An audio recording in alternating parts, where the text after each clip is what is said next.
Hello and welcome to today's Wyoming Community Navigator program webinar. We're so glad you've joined us for today's presentation. My name is Maureen Johnson.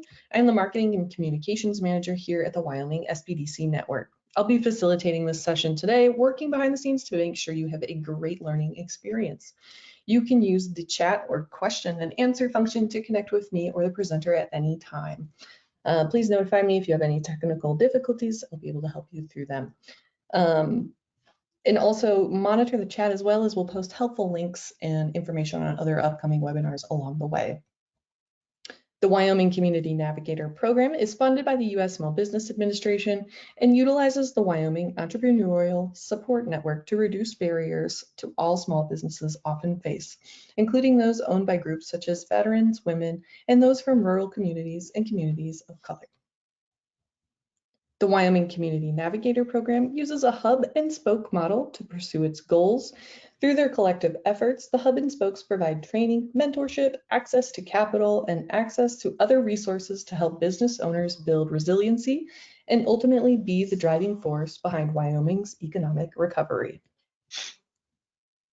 The Wyoming SBDC Network is a University of Wyoming program available to all residents in the state and funded by the Wyoming Business Council and the U.S. Small Business Administration.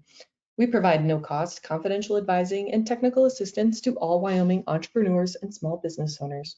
Wyoming SBDC Network advisors are located throughout the entire state. They not only help new businesses get started, but also help current owners with growth, reinvention, exiting, and recovering from challenges in their business. Today's webinar, Using AI to Boost Your Business, is presented by Alex Gunter. Alex is a UW MBA graduate and digital transformation consultant. He's passionate about helping organizations leverage AI for enhanced productivity. With a rich learning background from top-tier seminars at Stanford and Harvard, Alex envisions a future where AI and robotics significantly elevate our quality of life. Thanks for being here, Alex. I'm looking forward to your presentation. Thanks, Maureen. I'm happy to be back, and thank you all for attending. Hopefully, you tune in for the next two. This is the first of a three-part series, and I'm very grateful and eager to teach you some new stuff and hopefully learn from you as well. Maureen, just to confirm, this is being recorded and this will be posted on the Community Navigator YouTube. Is that correct? Yep, that's correct. This will be recorded. It'll be available to all registrants following the conclusion of the presentation and then uploaded at no cost to YouTube later. Okay, perfect. Well, without further ado, I think we should jump in. This is your Generative AI to Boost Your Business seminar. Okay, so ChatGPT has been out for a little bit over a year now, and GPT-4 is coming up on its 1-year anniversary. If you are still a little confused or unaware of what generative AI is a form of AI, it's a subsect, it's a subfamily of artificial intelligence that is trained on, let's just say, the internet's amount of data. And from what it's trained on, from everything it can find on the internet, you prompt it to do something, and it will basically scan what it knows, and it will generate new content based on your questions and whatever it can find. Hence the generative AI name. It generates content. And that's very exciting because generative AI is your new sidekick. There's really no better way to put it than to think of your AI as really like your own little co-pilot. It's your robot assistant right there in your pocket. You can use it to review your data. It can summarize data. It can summarize articles, magazines, newsletters, anything you can think of. It can summarize it. It can generate graphs. It can cleanse data. It can create new content for social media marketing people. It can create images, movies, videos. There's this new app where it records your voice and it makes you basically sing any kind of song that you really love, even though I'm not very good at singing. My wife really tells me that I should stop trying to sing in the shower. But with apps like the new ones that are coming out, it just records your voice talking like this. And now all of a sudden you're singing Maroon 5 songs, even though you may not have the vocal range for it. So it's crazy what this stuff can do. It's advancing very, very quickly. And for most business owners, I think the single greatest use case is that you can ask your AI to basically act like any job position, project manager, social media marketing person, CEO, whatever. As long as that job title exists somewhere on the internet, you can have AI act like that person and give you specialized, recommendations that you may not be thinking of. Okay, so what's the significance? The significance is from two different studies. I looked at a report from Boston Consulting Group, and I looked at a report from McKinsey and Company. And these are some of the two top consulting firms in the world. They have a lot more resources than I have. And so when they come out with 30-page reports that basically say, here's what AI is doing for the world, everybody would behoove themselves to basically tune in and kind of look at what they're saying. And here's what the data is suggesting. Boston Consulting Group did a study very recently, and they found that in this trial, the bottom half of employees, so we're talking about like the bottom 50% of employees, when they use AI on a task, they see a 43% improvement in their quality and speed when it comes to doing, like a normal knowledge worker task. And that's pretty significant. That's basically taking, your bottom half of your employees and then giving them a 50% productivity boost. And what we found in that same study was even the people that have, they're at the peak of their career, top of their field, like the top employees that you have that are the most knowledgeable, even the top half saw almost a 20% increase in productivity and efficiency. So basically, no matter which way you slice it, when your employees are equipped with AI tools, you're going to see pretty significant productivity increases. With that, the evidence suggests that with the tools that exist basically right now, like if ChatGPT 5 never comes out, no other AI models come out. With just the tools that we have today, McKinsey suggests that up to 60 or 70% of what we spend our time on a daily basis can actually be automated using the tools that already exist. This does not include the tools that are already in the pipeline for a year from now or 6 months from now. So there is a huge potential here for you to basically look at your workflows, look at the way that you work, how your employees work, and basically redesign how you want your employees to spend their time. What I've found is there's a lot of tedious kind of redundant tasks that can be automated. And I've worked with several companies now that have basically just put their employees back onto like customer service, customer facing type roles. So, hey, that redundant review, email, summary, social media marketing, campaign that they used to spend hours on, they get to spend less time on it. And now they actually get to solve problems that are like really exciting to them because it goes back to the heart of the customer. And so as a business owner, hopefully you look at this and you kind of find ways to automate those tedious tasks and then put your employees back on the more challenging human-oriented tasks that really only humans can do. Build relationships, that's kind of the big one. And then the future, the speculation is somewhere between 2 and 10 years from now, the artificial general intelligence, AGI, will come out. That's the speculation. And what that means is when AGI comes out, that means that artificial intelligence can do basically everything a human can do at about 80%. Like 80% of anything a human can do, AI can do it. So that's kind of on the horizon. So even though we're talking about right now and how you can use AI tools right now, start thinking ahead. 2 to 10 years from now, you're going to have AI tools that can do about 80% of what we can do on a regular basis. And so we have to look at ways to basically redesign how we work and focus on our customers. Okay, that's how AI is basically changing how we work. And so what we've done is we've transitioned into the age of the centaur and the age of the cyborg. The centaur is, this image that you see right here on the screen of the half man, half horse, ancient Greek mythology. And this is a coin termed by a lot of the professors at at Stanford University.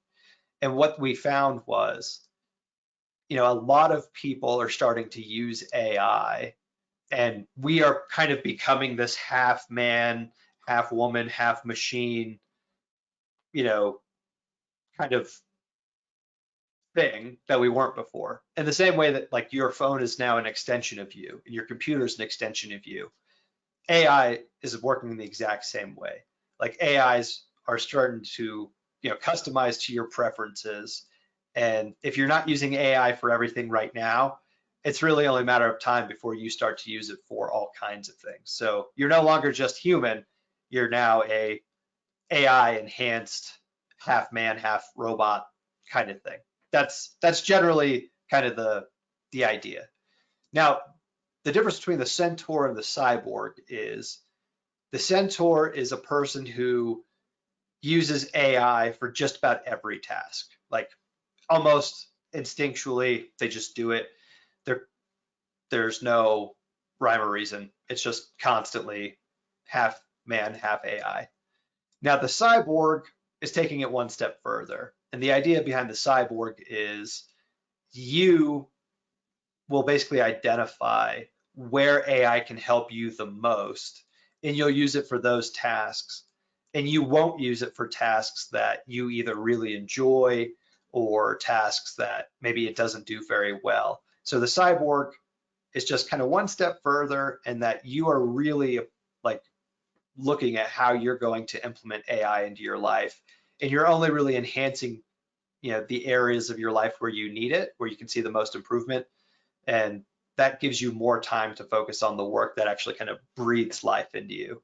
I don't want to say gives your life meaning, but you probably have something in your job that you really love to do, and if you have more time for that thing, and you can kind of get rid of most of the stuff that you don't like, that's more of the idea of the cyborg. Okay, for practical business use.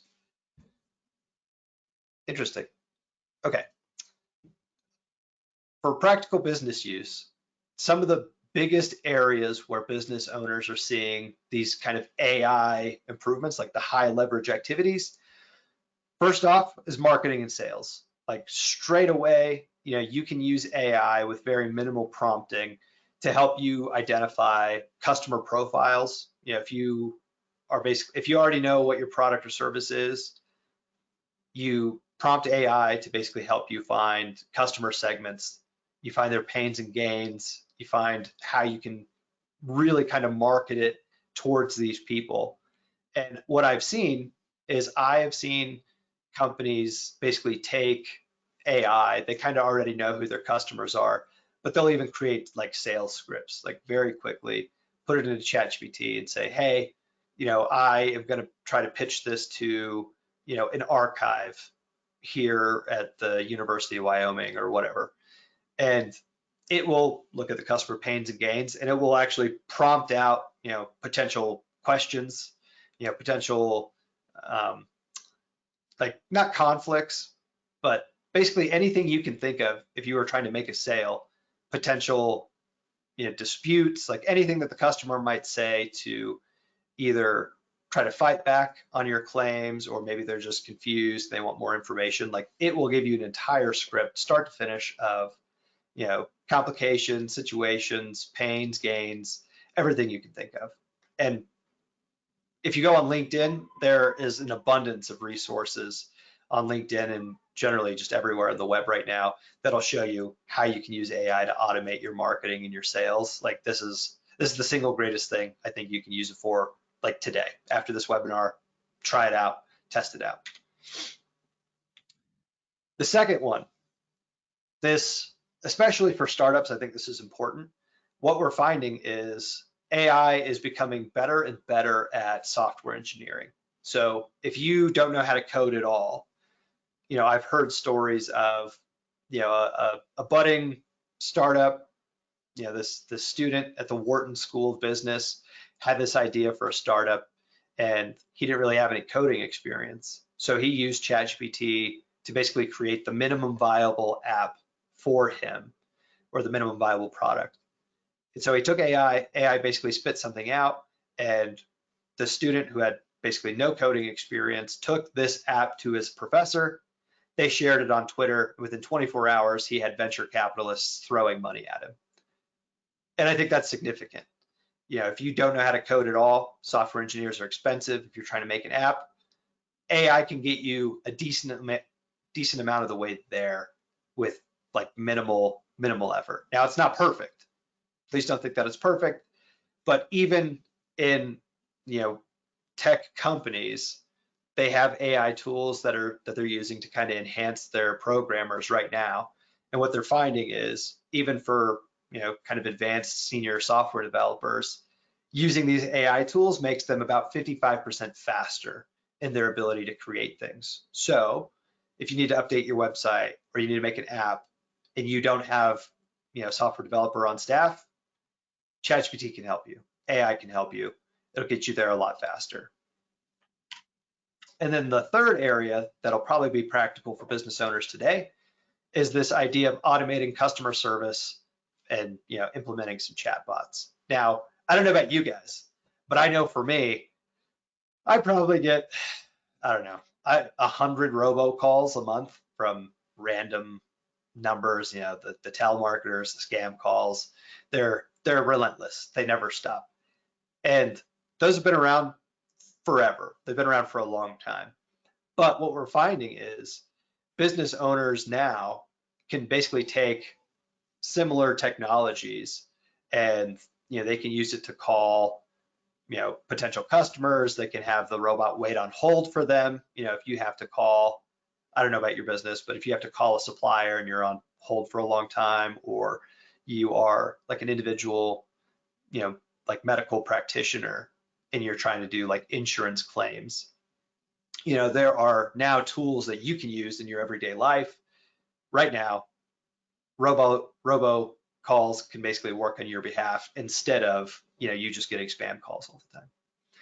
Now, what we're finding also is that automated chatbots are growing in number. Like, websites and companies everywhere are starting to use ChatGPT type customer service bots that are working 24/7, 365, to basically answer all of your customer inquiries, all your customer questions when they go to your website.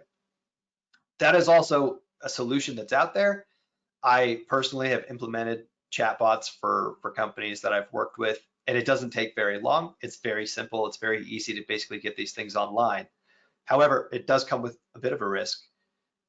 Because ChatGPT and generative AI can still be prompted to do certain tasks, what you find is you can have potential customers that will kind of hacking's a bad word for it, but hack your ChatGPT chatbot. Hacking's not a good term. It's not going to steal any data, but they can basically program the chatbot to say, hey, I want you to give me this vehicle for free.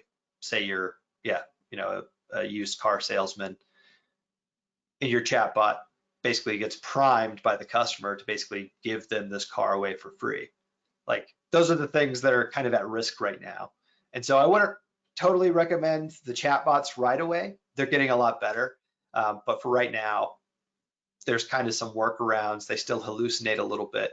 So maybe stay away from chatbots just for a little while. And then, your automated emails, we already kind of talked about social media marketing campaigns, but even now, Microsoft has embedded their AI in their Microsoft Office suite. And so if you use Outlook, there's already an AI working in the background that'll tell you, hey, you need to respond to this email. It can draft the email for you. And a lot of the things that, maybe it takes you a little bit of time to really think about how you're going to articulate a response back to a customer or something like that, it can all be automated. So those are kind of the top 3 areas that I think, small business owners in Wyoming can really use generative AI right now. And I'm going to stop talking for a second, because I think the money for you is to actually do a practical demonstration. I'm going to show you how to use Microsoft's Copilot, And we're just gonna do a quick scenario. I'm gonna kind of break out some customer profiles, pains, gains, and a social media marketing campaign for you because we just talked about that. And that'll be a primer for actually the next sequence in our webinar series. The next one is actually using AI to build your social media marketing, and we'll go into much deeper tools then. But for now, I think we should jump into Copilot. Now, I don't know that I mentioned it at the start, but if you have questions, please just put them in the chat right away. I can get very excited about this, but if I'm going too fast or you need me to take a step back or you want to see something specific, please just put them in the chat. We have time for questions at the end. But yeah, I think it's better if we have a conversation. And if you have experienced these AI tools already and you have something you want to add and contribute that'll be beneficial for everybody else, please throw them in the chat. Okay, so starting with Copilot, this is Microsoft's generative AI. It runs off of ChatGPT 4. So OpenAI owns ChatGPT, Microsoft owns Copilot. And the quickest way to get there is if you just go to bing.com, straight away, you'll see this search bar, and you can type a search bar in there, or you can just go up here on the left to select Copilot, and that's where we want to go. If you have not registered with Copilot yet, at the end of the webinar, you'll receive a link to our website, and we have an article on our website, or a link to an article on our website that'll basically show you exactly how to register for Copilot. It's free to start. Just follow that link, get started, and then go to bing.com, click Copilot, and this is where we're at. This is what it'll take you to. So do we have basically anybody that has kind of a customer segment social media campaign that they want to run right now? If you do, just type something in chat real quick and maybe I can run it for you. Otherwise, I will kind of run with an example that I already have. You guys want to drop that in the Q&A box? We can read that on air. I don't see any right now, Alex, if you want to get started. If you guys have anything, please stick it in that Q&A box. Okay, so I'm just gonna launch. So we're gonna say, hi Copilot. You don't have to do this. Fun fact for you, there's no official documentation that says you have to be nice to the robot because it's a machine. It should just do what you tell it to do. But if you look online anywhere, if you use good manners to any of the AI tools that you're using, like if you say like, please, thank you, hello, it makes a difference. We don't know why. AI is kind of funny in that way, but if you're like, hey, can you please do this? You will get better responses. So I'm just gonna perform like I practice. I'm gonna say, hi Copilot, I am an artist in Wind River, Wyoming. I sell artwork. We'll say artwork and jewelry on Etsy.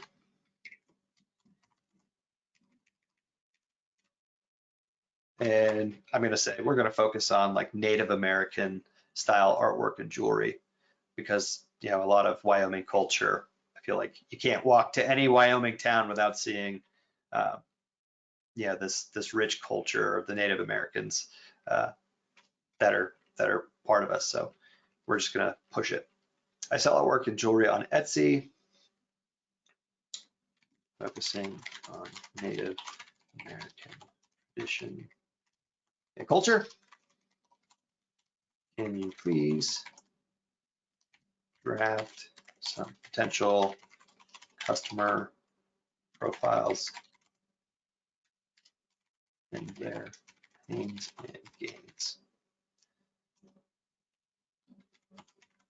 along with my value proposition? So that's a mouthful, but really all I'm doing is I'm giving Copilot some context. I'm telling it, hey, this is me. I'm a small business. I am an artist in Wind River, Wyoming, and I sell artwork and jewelry on Etsy. This is the platform. I focus specifically on Native American tradition and culture. So you're giving it context. So when you use it, you can say, hey, I am a small leather worker in Laramie, Wyoming. I am a nonprofit hospital in Denver. I am the head of procurement for Amazon. Doesn't matter. As long as you give the AI some context, which is kind of where you need to start, it will generate things from there. And after giving it that context, I'm asking it specifically to accomplish a task. That task is to identify potential customer segments that might actually be interested in my offering, which is the jewelry and the artwork. Tell me pains and gains, and tell me how my value proposition might actually match up with the kind of things that they're looking for. Okay, so straight away, you'll see customer profile number 1. We've got Patricia from Pittsburgh, PA. She is a lawyer, and what she struggles with is there's a lack of authenticity and quality in Native American jewelry in Pittsburgh, Pennsylvania. She can't find reliable and ethical sources online. There's a lot of cheap, gimmicky knockoffs, and she wants to basically support, Native American artists and communities. So that's kind of her thing. So what she gets is, the appreciation and admiration for, whatever it is, your craftsmanship. Okay, great. And the key, the real gold here is kind of the value proposition. So your jewelry offers Patricia a rare opportunity to acquire collector's quality Native American jewelry that is handcrafted by you, a Native American artist from the Wind River, Wyoming. It basically says, hey, what it's made out of. You get the specifics, you get the specifications here. But when you go try to sell to a customer, they always have pain points that we're trying to solve. And so when you talk about the value proposition, AI generated 3 customer profiles. It took 15 seconds. I've spent more time talking than it took AI to actually generate this stuff. But what you'll see is, as you scroll down, each person is kind of their own specific little subsect, their own personal customer segment, and each one solves a different unique area. Okay, so I'm going to take this one step further. You can kind of see all this here. I want to take it one step further, and I want to actually ask Bing, hey, based on these customer profiles, can you make a social media campaign for me to basically just copy and paste and post? And then you basically identified potential customers, kind of what they're into, and now we're going to address those things online, and it's going to be automated.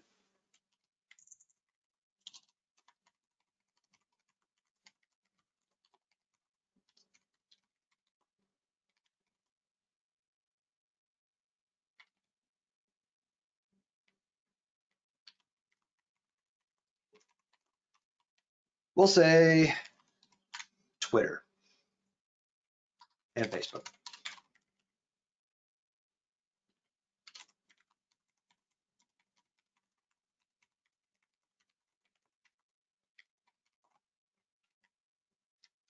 One other thing, so the AI is pretty good at determining what you want. So if you have like typos and stuff, it's not that important. It'll figure out kind of what you're talking about. So you don't have to be perfect in your spelling of everything, as long as you tell it exactly what you're after. All right, could you please draft a social media campaign for me? I want to use Twitter and Facebook. Please draft the campaign and post ideas, including hashtags, captions, and titles. So I'm leaving that vague intentionally, because the AI may not always give you exactly what you want. This process of me going back and forth with the AI bot right now, that's actually called prompt engineering. I wouldn't say it's like the technical term, because it's not actually like a scientific it's not like a real engineering practice, but the idea of this kind of two-way conversation, robot gives me something, I go back to the robot, that conversation and how you basically prime and prompt the robot to give you what you want, that process is called prompt engineering. But for all intents and purposes, you should really just consider it like it's just a conversation. So if the AI ever gives you something that you don't like, if it's not good enough, the AI, your new robotic sidekick, is not going to be upset. You just tell it, hey, I don't like this thing, could you change it? And it will immediately go back to work to give you what you want. If you are not absolutely delighted with the output of the robot, then you're not totally done with the prompt engineering. Like, don't stop until you're delighted. Okay, so it's going to work here. Straight away, the campaign goal: raise awareness and appreciation for Native American art and culture, and to drive traffic and sales to your Etsy shop. Campaign theme: Native Art Month, celebrating diversity and beauty. Great. So this is going to be for the month of November 2024. Platforms: Twitter and Facebook. Okay. Right away, it jumps right in. Post one. Kick off the campaign by introducing yourself, your business, and your campaign theme. Share a photo and a video of your studio, your work, your inspiration. Use this hashtag and invite followers to join the celebration. And it even gives you an example straight away. Hi, I'm blank. So all you would have to do is copy and paste this right into like Facebook. Change it a little bit, right? This is the first iteration of this. So it's not the fanciest, but considering it, all of this took 30 seconds, really, maybe 2 minutes. It may have taken 2 minutes. Hard to keep track because I keep kind of trying to inform you of everything that's part of the process. But 2 minutes, and you've basically got a post for every week. It's got 5 posts. I don't know how many weeks are in November, but usually between 4 and 5. You just copy and paste it. And if you don't like it, you can tell it, hey, I actually want post number 5. I want post number 5 to be about wind, be about the Wind River community. Can you please revise? So let's say, number 5, instead of wrapping up the campaign, we say, hey, we actually want it to be something totally different. We want it to focus on like the Wind River community, or the community of my company, the culture of my company, or you prime it to do basically your next social media thing. Doesn't matter. You just tell the robot every single time, hey, I don't like this. Could you please give me more ideas? And sure enough, it's now generating a revised post number 5 that's focusing, on thanking everybody for, their contributions during the campaign. And now we're telling them about the Wind River community. So if you were, an artist, in that area, and you didn't want it to be about you, you wanted it to be on your community, now you're possibly bringing, more support to other small businesses kind of in your area. So if that's important to you as a Wyoming business owner, to stimulate other Wyoming businesses that, aren't even in competition with you, like the ability to create social media campaigns right now is incredible. It's very easy to get started. It costs you nothing with Copilot, and you can really drill down as far as you want on this thing. Please give me more hashtags.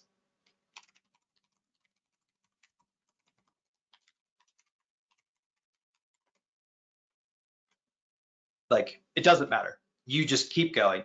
You ask it for anything you want, and it takes 30 seconds. So for most small businesses in Wyoming, I think this is the most practical use case that I could demonstrate is, hey, help me identify new customers, help me identify what it is that they might be looking for, and please help me generate, the ability to reach out to them. That social media marketing is, everybody's on Facebook, everybody's on Twitter, everybody's on TikTok. You can specialize it for every platform. My wife personally is making a lot of TikTok videos, and she uses AI to basically help her brainstorm creative ideas and captions. And she's used it to incredible success I have not used it for my own business. I'm not using it for social media marketing. That's because I'm a bit of a perfectionist. And so for me, it doesn't matter what the robot gives me, it's never quite good enough. But for everybody that I know who's used it, a lot of people are kind of automating a lot of their social media efforts. And now social media marketers are focusing more on brainstorming creative, funny things with the AI bot, right? You can come up with much better ideas faster. And so I think a lot of social media marketers that I know are having a lot more enjoyment because they're coming up like very quality, very specific, very like new ideas that are unique to them. And they're like, oh yeah, no, this will absolutely resonate with my customers. And they get to focus on that. And then the actual writing of the stuff is mostly automated. And so they have even more time to basically, fine tune, edit, and make it specific to their brand identity. So I think that's exciting. And hopefully as a business owner, this is something significant for you. Hopefully this is just a huge, huge boon to your business. And I hope that you guys basically immediately start doing this and you start to see more traffic to your websites and more traffic, to your business. All right, so that was the demonstration. From this point forward, if you haven't played with AI tools yet, you will hear about 100 different AI names. There's like 100 AI tools coming out every week. This is my full-time job, and I can't even keep track of like how many are coming out on a daily basis. So the single greatest thing that I could recommend to you is, if you're just getting started, start with Microsoft Copilot. That runs off ChatGPT 4, and it has a live internet connection, and it's free to use. I think the only cost is that I think you have to have like a Microsoft email account. So that could be, at outlook.com, at Hotmail, at MSN, whatever. I think that's the only cost. They may have changed that now. But as long as you register with a Microsoft email, you can start using Copilot today. Now, there's a bunch of other ones that are out there. You'll obviously, ChatGPT is the one that everybody's heard of. That one's run by OpenAI. That one is probably the best second choice. So once you've practiced, once you've kind of really gotten into the weeds and played around with AI, like when you really start to figure out like, okay, this is what I can use AI for, I'm pretty good at it now. ChatGPT Plus or ChatGPT Teams is, to me, the logical next step. That's, you're going to pay somewhere between $20 to $50 a month for it. Now, let me back up real quick. So ChatGPT Plus, you have to pay $20 a month for ChatGPT Plus, and that will give you GPT-4. When ChatGPT first came out, it ran off of a 3.5 model, and it was terrible. It's still terrible. So if you're using the free version of ChatGPT, you're getting the version that makes a lot of stuff up, gets a lot of stuff wrong, isn't connected to data, before I think 2020. So if you're using ChatGPT 3.5 and you're thinking like, oh, this isn't as great, I promise you it's because you're using 3.5. You have to pay to play with the better model, which is GPT-4. It's about, speculation says, it's about 10 times more powerful than original ChatGPT. So when you're ready, when you're done playing with Copilot, which is GPT-4 for free, subscribe to ChatGPT for their premium kind of edition, because then you unlock, the GPT store.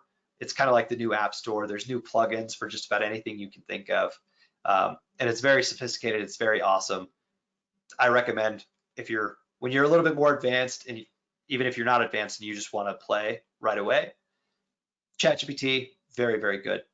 The difference between Plus and Teams, ChatGPT recently announced Teams, and this is significant.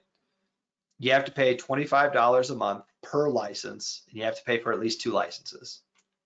But that allows your workspace to have ChatGPT, and you can kind of share information between your employees. So one of your employees can see a conversation that somebody else was working on. So if you're working on collaborative projects. Now your teammates can all kind of see that stuff.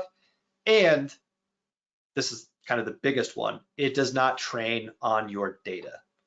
Many of these tools will train on your data, but with GPT Teams, you can turn that function off. So you can put in all your proprietary secret sauce stuff. It's not going anywhere. If you don't use that feature, there's a chance that if you put in, a secret, somebody on the other side of the world might see something kind of auto-populate if they give it the right prompt. That's not like a hacking thing. That's like a kind of like a sad accident kind of thing. Okay. So you'll see all these tools. You've probably heard of like Bard, you've heard of Bing, you've heard of Copilot. These are what you see on the screen right now. These are kind of the top 4 that I think most businesses are going to use right away. Microsoft's Copilot used to be Bing AI, now it's Copilot. ChatGPT from OpenAI, Claude 2, and then Google they used to have Bard, so if you ever heard of Bard, it's now Gemini. These are all the ones that are out there. They're kind of the big names. There's more big names. Each one of these has a very specific use case. But for most business owners, I'm going to recommend Copilot. I'm going to recommend ChatGPT. And you're more than welcome. Please go on the Unicorn Cat website. We have a resources page that we're updating pretty regularly. And we're posting links to articles on how to get started with this stuff, prompt engineering libraries. People who are really pioneers in this space have blogs. We have some links to some blogs. So you can check out our website for helpful resources, if you have further questions. But, as you get started on your AI journey, there's a couple things that you should be aware of. I already touched on it, I already said it. Many of these AI tools will train on your data. A lot of these things are still training. Every interaction you have, it's still training to figure out, hey, what do people want? What are they looking for? How do we create better responses? Now, there are tools you can pay for to turn this feature off. But if you're going to start using these things, just be aware of your data privacy. I would not put your proprietary stuff in there straight away. Don't put your client list in there right away. Just kind of experiment with the kind of the low risk ideas first. And you've probably heard that AI can hallucinate, which means it can make things up. And that is true. Now that AI has been connected to the internet with GPT-4, the risk of it hallucinating is significantly less. But if you don't give it enough context, it can still make things up. So, it's really, really good for kind of creative tasks. And unless you know your business inside and out, just be careful, because if it gives you an answer, if you don't know your business that well, it could give you information that's misleading. But if you're an expert at your business, it's very easy for you to kind of identify, like, oh, okay, 90% of this is right. That last thing, it kind of got wrong. But you just need to be aware of these things before you, really go off to the races. And then the kind of last thing is start small. The single greatest thing you can do to get better at AI right now is just practice. There's a little bit of like magical words that you can do. You can do like please and thank you. In the attachments or in the uploads, you'll find that there's a handout that we've created that kind of gives you kind of like a cheat sheet for prompting. But the single greatest thing you can do is just practice. Like practice on every task that you do in your business, because you'll find kind of right away, like, oh, hey, AI is really great at this task. It's not great at this other task. And so you have to kind of navigate this jagged frontier of what AI is really, really good at. Start small. Please do not try to do like a full scale implementation right away. Start small, experiment. And then once you find the places that it really does well, then you establish kind of clear, achievable goals that you want to implement. And then you start to scale from there. So that's basically how you would basically get started with generative AI. Okay, so here's your summary recap. We talked about the big deal. We talked about generative AI, and we defined what it is and what it can do.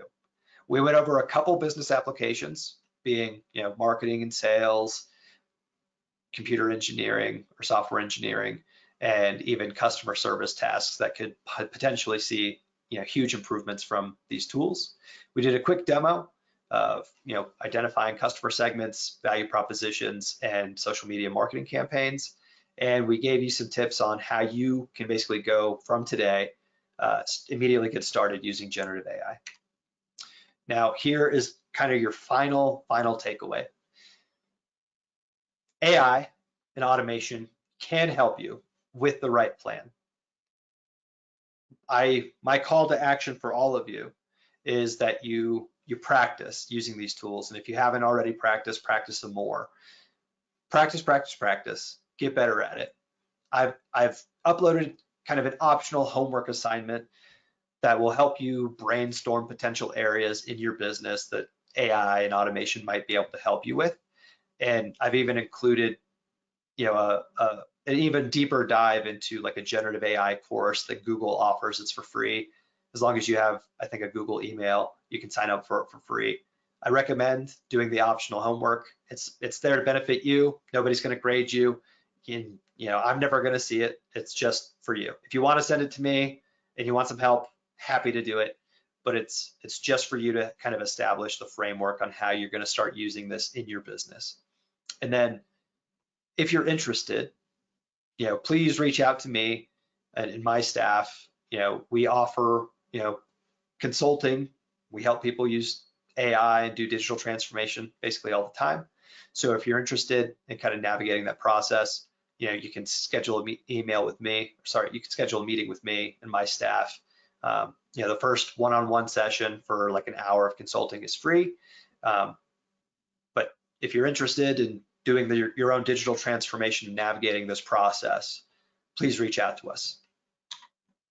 All right, that concludes all of the presentation that I have. Are there any questions or anything that I can do to support? Hey, thanks, Alex. That was great. I've got a couple here. One brief one I'll start with. How do I cite AI if I use it to write a blog post or inform a blog post on my website? Okay, that's a good question. There is quite a bit. Okay, hold on, let me back up. There's no standard way to do it. The educators, like the academics in higher education, are still trying to figure this out. If you're doing your own blog post, you don't have to tell anybody. If you want to make it seem like it's your original stuff, you could do that. And I highly recommend that as you're using AI, don't ever use the very first thing it gives you. Continue to prompt it, continue to tell it, hey, this is what I sound like. It really should be all your original thought, all your original voice. AI should just be doing most of the writing. So that's one. Two, you don't have to cite it. You can if you want to. A lot of times you can just say at the bottom, hey, assisted by AI. And then for like academic researchers, what we found, some of these top tier schools like Wharton, Stanford, Harvard, MIT might be doing it now. A lot of them are basically asking like students, hey, just basically include like a screenshot of your conversation with AI kind of at the end of like a paper. And I just kind of want to see like your thought process. And so that allows students to basically have the evaluators, the teachers evaluate their critical thinking, but they can also tell straight away like, oh yeah, this is directly copy and pasted, or the student, prompted back and forth a lot. So that's kind of 3 areas. I hope I answered your question. If you're just doing your own personal blog post, you don't have to tell anybody that it was written with AI, but if you want to, at the very end, you can just put an asterisk bullet that says, writing was assisted by AI. And most people kind of already expect that now, I think. If you're reading stuff online, chances are it's probably written by AI at this point. So I think people kind of expect that. But again, if you make it your original voice, nobody's going to care as long as it's entertaining to read. Perfect. Thank you. That's great advice. So I had another kind of scenario come in shortly after you asked for them. So I just kind of wanted to read it on air and just kind of see how you would approach running this through ChatGPT.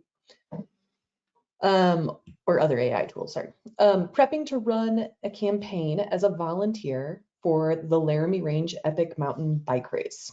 They're trying to increase the number of female registrants. Which things should we consider for audience targeting, and which social media platforms would be best to reach this audience? So how would you approach running this through AI to get answers? Oh, that is very good question. I don't have all the answers. I am not a social media person. Maureen, you might actually have better answers for this. But honestly, even the question that they just asked, if they fed that right back into like Copilot, again, you gave them the context. Hey, this is I think the Laramie Range. What was it? Bike riding, mountain biking. Yes. Sorry. Laramie Range Epic Mountain Bike Race. Sounds fun. That's awesome. That sounds epic. You can honestly just put that right into the AI, and the AI will basically drum up some questions or some thoughts for you that you may have not considered. One of the best things that I've kind of coached people to do is to have the AI ask you clarifying questions. So when you tell it, hey, we're trying to do this epic bike race for the Laramie Range, we're looking for a greater female audience, ask me clarifying questions. It will ask you questions that you may not be thinking about, and you have to articulate really the point of what you're trying to get to. And then it creates much better context for you. And then when you ask it questions like, hey, what am I not thinking about? Or what social media platforms should I put this through? The AI will tell you, hey, Instagram, much more like visual. So if you're going to do it on Instagram, which as far as platforms are concerned, I think Instagram has a really solid female audience. It'll tell you, hey, here's the kind of post, here's the kind of pictures that you should be putting out, publishing if you're trying to reach that female audience of mountain bike racers. Here it is.